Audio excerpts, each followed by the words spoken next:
তো নবী আমার দোয়া শিক্ষা দিলেন, কেউ যদি বেশি বেশি করে ছোট্ট এই দোয়াটি পড়ে,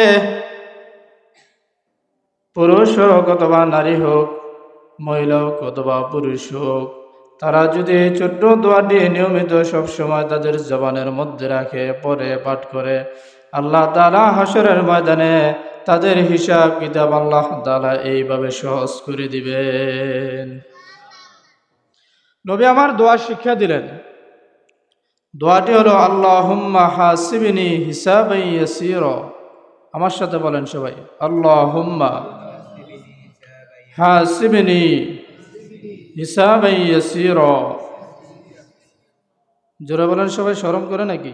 আরবি পড়বেন, দোয়া একটা সবাই জোরে জোরে পড়েন, আল্লাহুম্মা হাসিবনি হিসাবান ইয়াসীরা। এবার একসাথে বলি, আল্লাহুম্মা হাসিবনি হিসাবান ইয়াসীরা। আমি আগে পড়ি, পরে আপনারা পড়েন, তাহলে মনে করবো যে একটু একটু মস্ত হয়েছে। আল্লাহুম্মা হাসিবনি হিসাবান ইয়াসীরা। মাঝে মধ্যে যদি ভুলে যান তাহলে আমার কাছে জিজ্ঞাসা করে নেবেন। ছোট দোয়া হয়, সহজ না, অনেক কঠিন যে মনে থাকতো না, বড়ও না, মোটামুটি ছোট, মনে রাখার মতোই।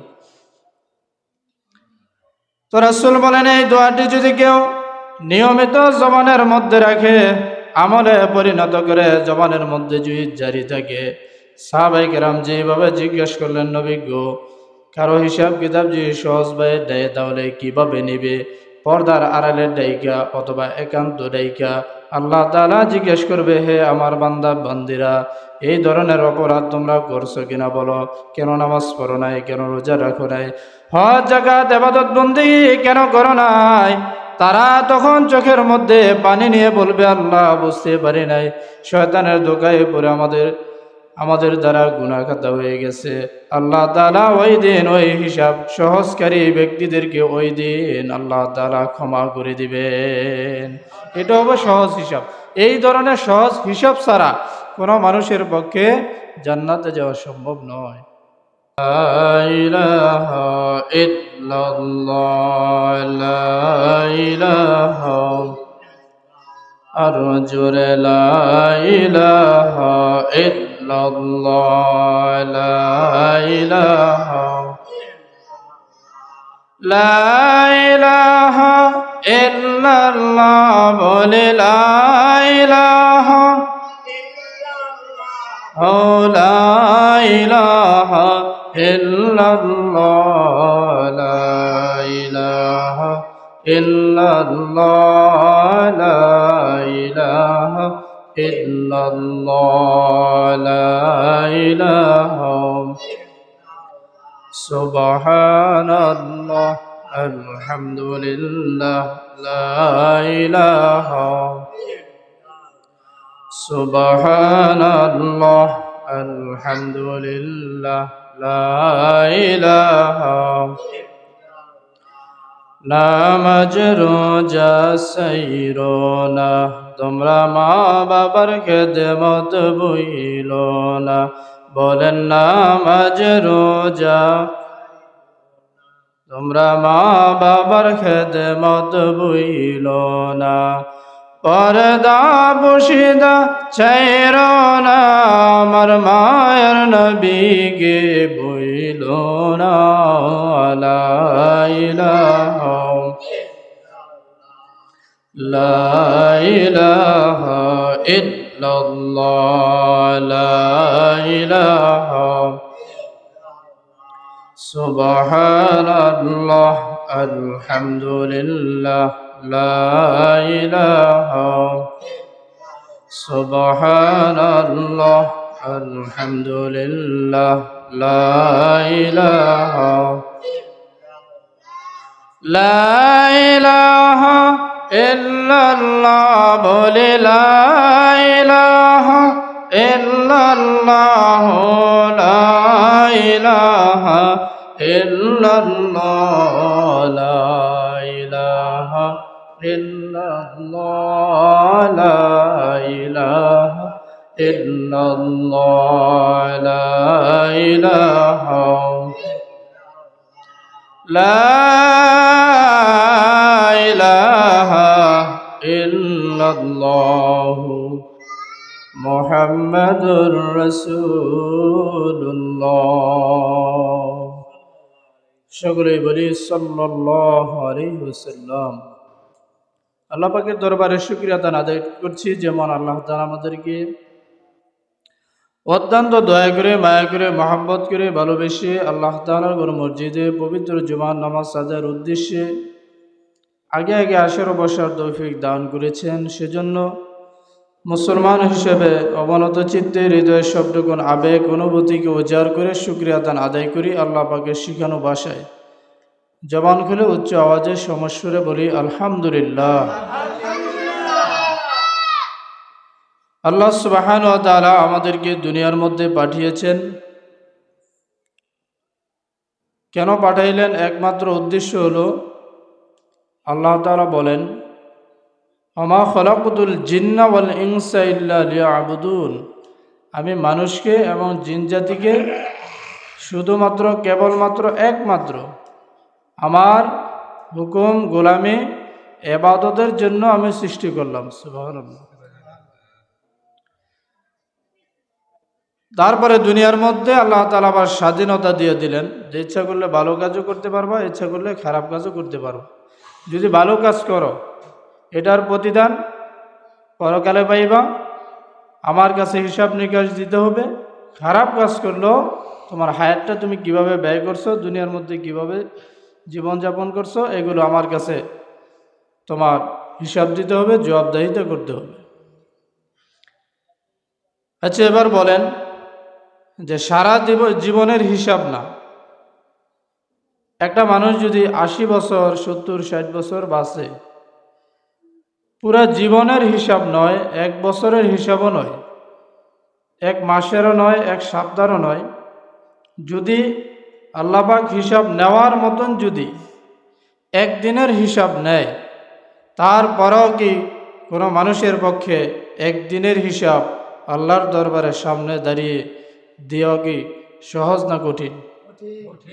কঠিন মানে পারবেই না কোনোদিন, হিসাব তো সম্ভবই না। কোনো মানুষ কোনোদিন হিসাব দিয়ে জান্নাতে যাইতে পারবে না, একমাত্র আল্লাহ পাকের দয়া মায়া ছাড়া। ঠিক কিনা বলেন? দয়া মায়া লাগবে।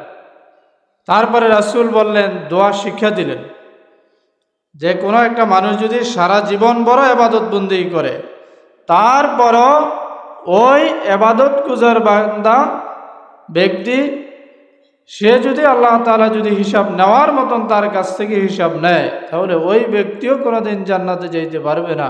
তবে হ্যাঁ, ইবাদত করলে পরবর্তীতে আল্লাহ তাআলার দয়া মায়া হবে, হিসাব সহজ করে দিবেন, এবং অনেক মানুষকে তো আল্লাহ তাআলা বিনা হিসাবেই জান্নাতে দিয়ে দিবেন।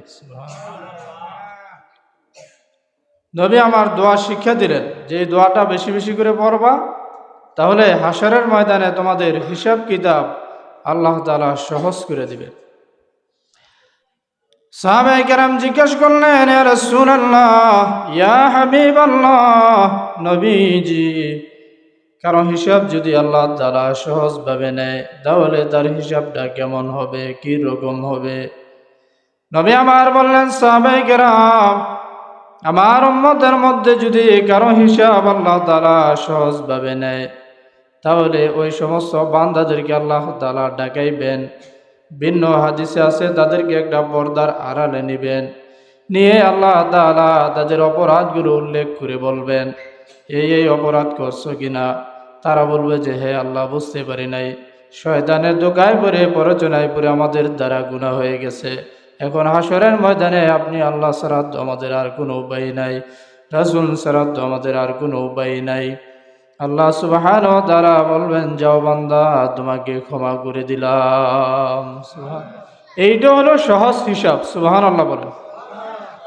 তো নবী আমার দোয়া শিক্ষা দিলেন, কেউ যদি বেশি বেশি করে ছোট্ট এই দোয়াটি পড়ে, পুরুষ হোক অথবা নারী হোক, মহিলা হোক অথবা পুরুষ হোক, তারা যদি এই ছোট্ট দোয়াটি নিয়মিত সবসময় তাদের জবানের মধ্যে রাখে, পড়ে, পাঠ করে, আল্লাহ তাআলা হাশরের ময়দানে তাদের হিসাব কিতাব আল্লাহ তাআলা এইভাবে সহজ করে দিবেন। নবী আমার দোয়া শিক্ষা দিলেন। দোয়াটি হলো আল্লাহুম্মা হাসিবনি হিসাবান ইয়াসীরা। আমার সাথে বলেন সবাই, আল্লাহুম্মা হাসিবনি হিসাবান ইয়াসীরা। জোরে বলেন সবাই, শরম করে নাকি? আরবি পড়বেন, দোয়া একটা সবাই জোরে জোরে পড়েন, আল্লাহুম্মা হাসিবনি হিসাবান ইয়াসীরা। এবার একসাথে বলি, আল্লাহুম্মা হাসিবনি হিসাবান ইয়াসীরা। আমি আগে পড়ি, পরে আপনারা পড়েন, তাহলে মনে করবো যে একটু একটু মস্ত হয়েছে। আল্লাহুম্মা হাসিবনি হিসাবান ইয়াসীরা। মাঝে মধ্যে যদি ভুলে যান তাহলে আমার কাছে জিজ্ঞাসা করে নেবেন। ছোট দোয়া হয়, সহজ হয়, সহজ না? অনেক কঠিন যে মনে থাকতো না, বড়ও না, মোটামুটি ছোট, মনে রাখার মতোই। তো রাসূল বলেন, এই দোয়াটি যদি কেউ নিয়মিত জবানের মধ্যে রাখে, আমলে পরিণত করে জবানের মধ্যে যদি জারি থাকে, সাহাবায়ে কেরাম যেভাবে জিজ্ঞেস করলেন, নবী গো, কারো হিসাব কিতাব যদি সহজ ভাবে দেয় তাহলে কিভাবে নিবে? পর্দার আড়ালের ডাইকা অথবা একান্ত ডাইকা আল্লাহ তাআলা জিজ্ঞেস করবে, হে আমার বান্দা বান্দিরা, এই ধরনের অপরাধ তোমরা করছো কিনা বলো? কেন নামাজ পড়ো নাই? কেন রোজা রাখো নাই? হজ যাকাত ইবাদত বন্দেগী কেন করো নাই? তারা তখন চোখের মধ্যে পানি নিয়ে বলবে, আল্লাহ বুঝতে পারি নাই, শয়তানের ধোঁকায় পড়ে আমাদের দ্বারা গুনাহ খাতা হয়ে গেছে। আল্লাহ তাআলা ওই দিন ওই হিসাব সহজকারী ব্যক্তিদেরকে ওই দিন আল্লাহ তাআলা ক্ষমা করে দিবেন। এটা হবে সহজ হিসাব। এই ধরনের সহজ হিসাব ছাড়া কোনো মানুষের পক্ষে জান্নাতে যাওয়া সম্ভব নয়। এবার ভিন্ন হাদিসের মধ্যে রাসূল বলেন, তিনটা বৈশিষ্ট্য, তিনটা গুণ যাদের মধ্যে থাকবে, আল্লাহ তাআলা হাশরের ময়দানে তাদের হিসাব কিতাব সহজ করে দিবেন। সুবহানাল্লাহ বলেন। কয়টা বৈশিষ্ট্য? তিনটা গুণ। তার মানে এই তিনটা গুণ যদি থাকে আর নামাজ কালাম লাগতো না নাকি? না, নামাজ কালামও লাগবো, ইবাদত বন্দেগী লাগবো, সব কিছু লাগবো। সব কিছু থাকার পরে যদি এই তিনটা গুণ থাকে, আবার সব কিছু ঠিক আছে কিন্তু এই তিনটা গুণ নাই, তাহলেও সে ঠিক না, তাহলেও তার হিসাব কিতাব কঠিন হয়ে যাবে। সমস্ত ইবাদত বন্দেগী ঠিক রাখার পরে এই তিনটা গুণ যাদের ভিতরে থাকবে, রাসূল বলেন হাশরের ময়দানে তাদের হিসাব আল্লাহ তাআলা সহজ করে দিবেন। সুবহানাল্লাহ। এক নাম্বার হলো, রাসূল বলেন যে যাদের হিসাব হাশরের ময়দানে সহজভাবে নেওয়া হবে আর যাদের হিসাব কঠিনভাবে নেওয়া হবে, যারা কুফরি কালাম করে, বিভিন্ন মন্ত্র দিয়া, বিভিন্নভাবে কোরআন এবং হাদিস ছাড়া জারফুক করে, বিভিন্ন কবিরাজ আছে না? কেউ রাগ করলে আমার কিছু করার নাই, আমি ব্যক্তিগতভাবে মনে করি অধিকাংশ কবিরাজই ধোঁকাবাজ, আমার বিশ্বাস হয়।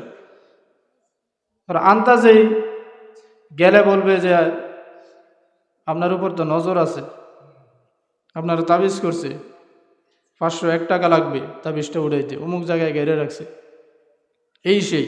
আমি একবার পরীক্ষা করার জন্য, আল্লাহর রহমতে আমার কোনো নেই, সমস্যা নাই, কোনো নজর টজর কিছু নেই, তো পরীক্ষা করার জন্য এক কবিরাজের কাছে এমনি জিজ্ঞেস করছি যে আমার যেন একটু কেমন কেমন লাগে, তো দেখেন তো একটু আমার কোনো সমস্যা আছে নি। তখন কইছে যে আপনার নাম কি? নাম বললাম, বাবার নাম বললাম, মার নাম বললাম, বলার পরে বলতেছে আপনার কিছুক্ষণ পরে জানাইতেছি। আচ্ছা ঠিক আছে জানান, কখন আসবো? কই বিকালে এসেন। বিকালে গেলাম, হুজুর আপনার উপর তো নজর আছে। নজরুল্লাহ কোন নজর আছে এবং আপনার উপরে তাবিজ গেরা আছে, অমুক জায়গায় আছে মাটির নিচে, তো এটা উড়াইতে কিছু খরচাপাতি লাগবে, অমুক জায়গায় এত কেজি মিষ্টি দেওয়ান লাগবো, এই দেওয়ান লাগবো, সেই দেওয়ান লাগবো, তো আপনি তো এতগুলো জোগাড় করতে পারবেন না, তো পরিমাণ হিসাবে যতগুলো টাকা দিয়ে দিয়েন, আমি এগুলো ব্যবস্থা করে দিব না। তখন তো বুঝতে পারছি যে আসলে বাটফার, ঠিক কিনা বলেন? তবে ভালো কবিরাজও আছে যারা কোরআন হাদিস দিয়ে কাজ করে, মানুষের ভালোর জন্য কোরআন এবং হাদিস দিয়ে জারফুক করে।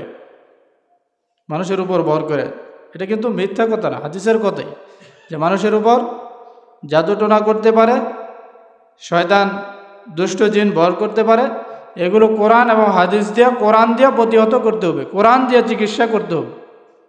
যেমন হাদিসের মধ্যে এরকম আছে যে স্বয়ং রাসূল পাক সাল্লাল্লাহু আলাইহি ওয়াসাল্লামকেও জাদু করা হয়েছিল। ওনার বুকের ব্যথা ছিল 6 মাস পর্যন্ত। কি কারণে ব্যথা, কিসের জন্য ওনার এরকম লাগে, উনি ধরতে পারেন না, বুঝতে পারেন না। তখন আল্লাহ সুবহানাহু ওয়া তাআলা এর কারণটা স্বপ্নে যোগে নবীজিকে জানাই দিলেন। সুবহানাল্লাহ।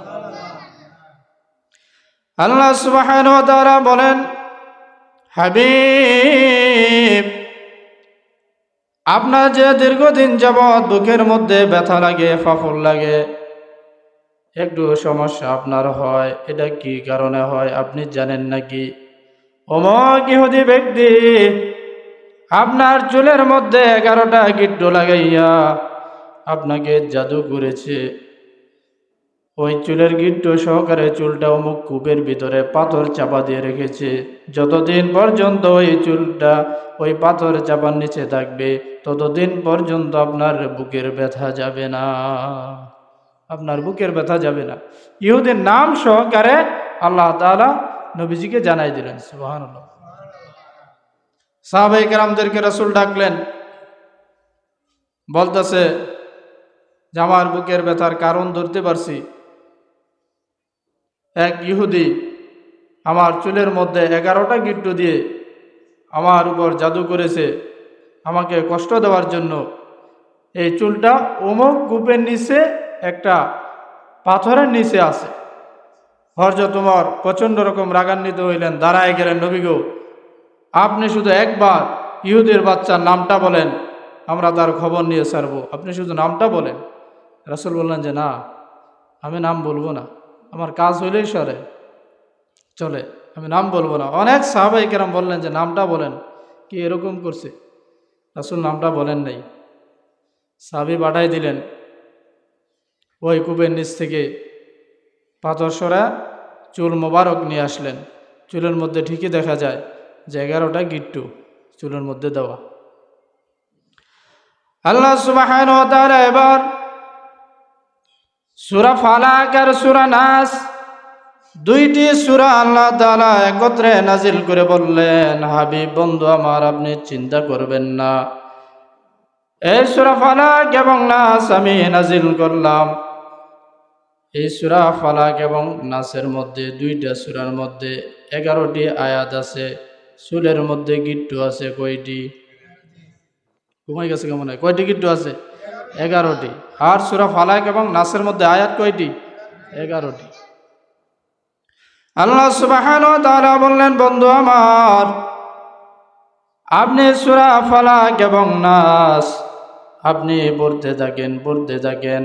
আপনি একটি করে আয়াত পড়বেন আর একটি করে চুল থেকে গিট ঠাস ঠাস করে ছুটে যাবে।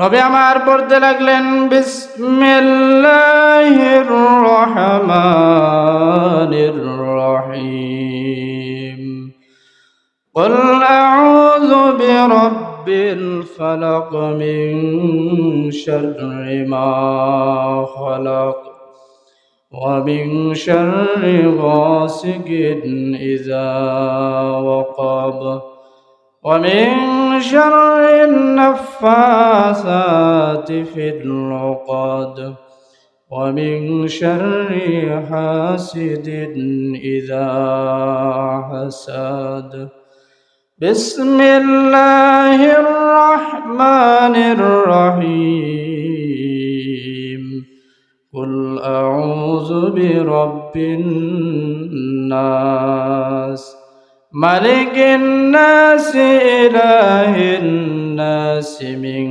شر الوسواس الخناس الذي يوسوس في صدور الناس من الجنة والناس।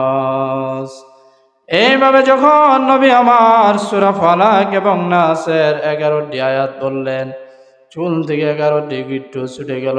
নবী আমার 6 মাস পর্যন্ত যে বুকের ব্যথা যন্ত্রণায় ছিলেন, মুহূর্তের মধ্যে বুকের ব্যথা দূর হয়ে গেছে।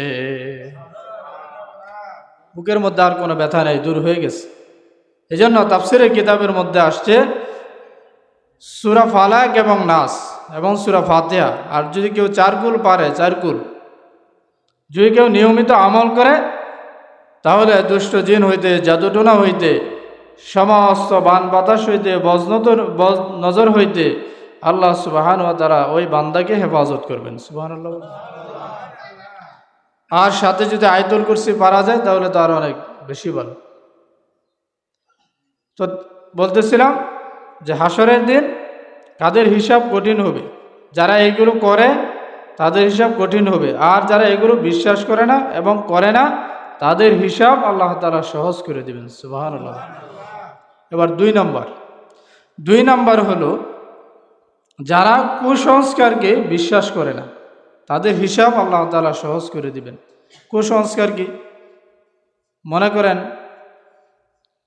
আমি একবার গাড়ির মধ্যে উঠছি, এক জায়গায় যাইতেছি, তো ওই সময় গাড়ি থেকে নেমে ভাড়া দিছি। ভাড়া দেওয়ার পরে ভাড়াটা না ড্রাইভারে লইয়ে গাড়ির হ্যান্ডেলও চুমা দিতেছে, সালাম করতেছে, এই করতেছে। পরে আমি বললাম যে এইটা করলেন কি রে, এটা কি করলেন আপনি মুসলমান না হিন্দু? কখন হুজুর আমি মুসলমান। আমি কত এইটা করলেন? হুজুর প্রথম ভাড়া তো, আর এটা আমার রিজিক, নাউজুবিল্লাহ কোন, এটাই বলে খাওয়ায়, এটাই আমার খাওয়ায়, এটা দিয়ে তুই হুজুর চলি। তো আপনি প্রথম সকালবেলা উঠছেন গাড়ির মধ্যে, প্রথম ভাড়াটা এটা একটু সালাম করলো। তারপরে নিজের চোখের দেখা, এটা বলতেছি আর কি, বাস্তব কথা। দোকানের মধ্যে অনেক সময় দেখছি অনেক দোকানদার বুঝে না, মুসলমান, প্রথম বেচা বিক্রি হইলে ক্যাশের মধ্যে সালাম করে টাকা নিয়ে। আপনারা দেখছেন কিনা করতে না, কিন্তু আমি দেখছি, নজরে পড়ছি, এই জন্য বললাম। বাড়ি থেকে বের হওয়ার সময় উষ্টা লাগলে কিংবা কোনো বাধা বলে না রে এনার যাওয়া যেত না, বাধা পড়ে গেছে। তারপরে কেউ খাবার খাইতে বসে, ওই খাওয়াত বইয়া কোনো দিকে যাওয়া যায় না, আমার খাওয়াটা শেষ হোক এরপরে যা। কলা খাইলে কলা খাইয়ে কোনো দিকে যাওয়ান লাগে না, যাত্রা অশুভ হয়। এরকম একটা না, শত শত আছে যেগুলো কোরআন হাদিসের মধ্যে কোনো ভিত্তি নাই, কোনো কিছুই নাই, মানুষ এগুলো বিশ্বাস করতেছে, মানতেছে। এরকম আছে না সমাজের মধ্যে? তো যেগুলো কোরআন এবং হাদিসের মধ্যে নাই, কুসংস্কার, এগুলো যারা বিশ্বাস করবে না, কোরআন এবং হাদিস মোতাবেক চলবে, হাসরের দিন তাদের হিসাবকে আল্লাহ তাআলা সহজ করে দিবেন। সুবহানাল্লাহ।